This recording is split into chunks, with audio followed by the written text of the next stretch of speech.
This is the Apple Watch Series 2. Apple has tried many different marketing strategies, trying to sell as many as possible, with the latest one focusing on fitness.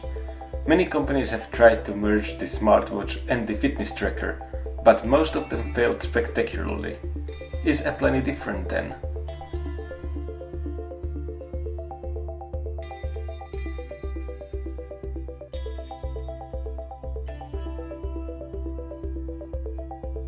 Looking at the watch itself, it seems like it is perfectly equipped to track any activity. All versions of the Apple Watch have the same optical sensor on the bottom and a high-precision accelerometer for tracking movement.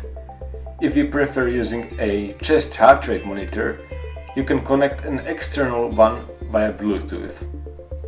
The Series 2 now also has built-in GPS, making tracking activities with relatively precise position possible even without a phone. Speaking of that, it is also possible to transfer up to 2 GB of music from the iPhone Music app to the storage on board the watch itself, so you can listen to your favorite tunes by connecting Bluetooth headphones directly to the watch. When it comes to waterproofing, the Series 1 is water resistant, while the Series 2 is fully waterproof up to 50 meters. On top of that, the display got improved as well. It might have the same resolution, but now it can get twice as bright, making it much easier to read in sunny outdoor conditions. I don't think I need to mention that we are talking about a touchscreen here. Many professional athletes prefer hardware buttons to avoid accidental input. Luckily, Apple goes around this problem by providing an option to lock the touchscreen. The device can be later unlocked by simply twisting the digital crown.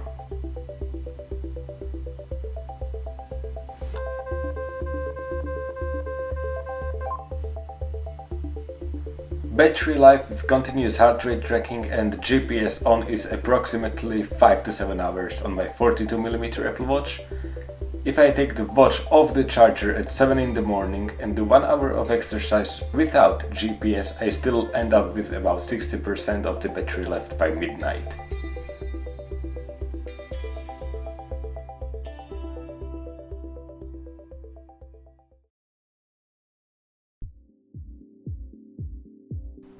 All of that is useless if it can't be utilized correctly. This being an Apple product, you get many apps to track many different activities with the watch. They can track the most common types of workouts, like running, cycling, swimming, walking, etc. Compared to, let's say, a Garmin sports watch, the Apple Watch doesn't record as many metrics as these dedicated fitness watches. However, ask yourself a question. Do you really need all the data? For runners, I'm talking about stuff like vertical oscillation, cadence, stride length, and so on. If you are an average runner, you might not even know what to do with these metrics.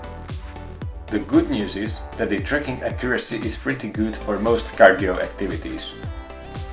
I always run with my phone anyway, so I cannot comment on the GPS accuracy, because when the iPhone is connected, the system defaults to using the phone for positional data to save battery on the watch. The heart rate sensor takes a couple of seconds to acquire the first reading, but after that it usually reads within a couple of BPM compared to my Garmin chest heart rate sensor, given the sensor housing of the watch is clean. Problems start cropping up when you start doing strength training or short bursts of high intensity activity.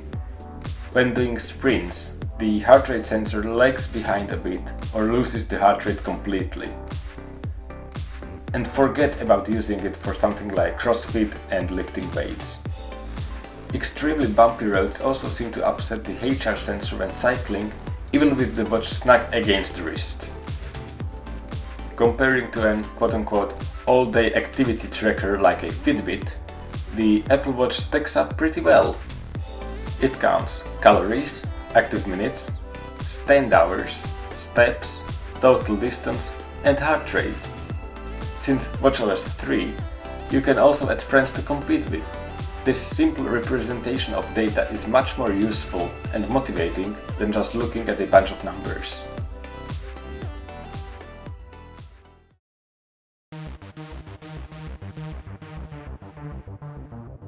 The whole situation starts to lack the traditional Apple simplicity when looking at all the pre-installed apps on both the iPhone and the watch. The already mentioned Activity app is the one which organizes the most important daily fitness data into 3 rings, acting as goals you are supposed to reach every day. Number 1 is Move, a calorie goal changing depending on how many calories you burned the previous week. Number 2 is Exercise, meaning minutes of activity more intensive than a brisk walk. And last but not least, number 3, Stand, a goal of 12 hours a day.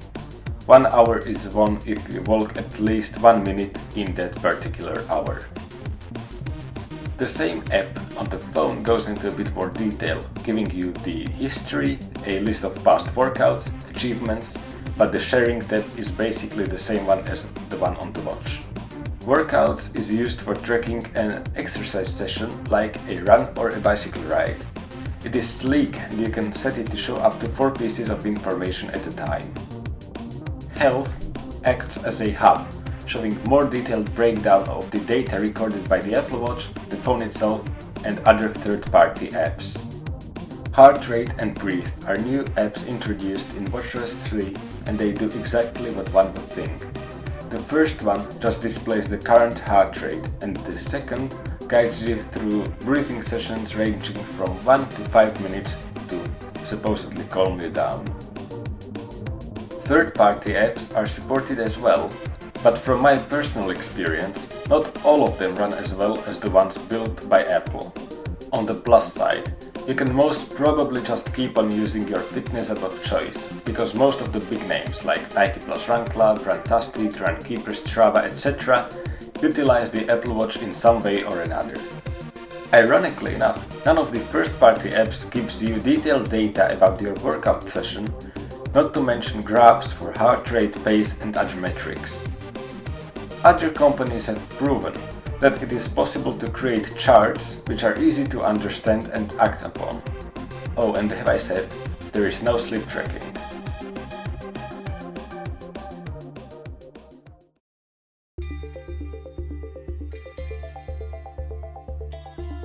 The Series 2 Apple Watch, this Nike Plus version in particular, carries a lot of positive points. It is designed to be functional without being bulky or looking and feeling like a brick. The all-day tracking with move reminders and goals, which are mostly achievable, really motivate you to do something else than just sit in front of a screen and carry on watching YouTube. The optical heart rate sensor is surprisingly accurate, coming from the LG G Watch R, and thanks to the waterproofing, this is one of only a handful of smartwatches capable of tracking swimming. The straps can be interchanged within seconds to go from sporty to somewhat fancy look. And for me, the built-in GPS is just an icing on a cake. There are 2 negatives though, which might be deal breakers for some. The lack of detailed data in the stock apps and the sheer number of them. Plus, sometimes you might think the watch is trying to kill you because even after an intensive session at the gym, the calorie goal doesn't change for the next day. I must give it that it takes into account afterburn calories, but that isn't a good enough excuse for not providing a single day of rest per week. The optimist in me says that these are only software issues, easily fixable in the next system update. However, looking at how Apple has been performing lately, and the fact that even after 3 years on the market, the Apple Watch still randomly restarts, I wouldn't bet on that.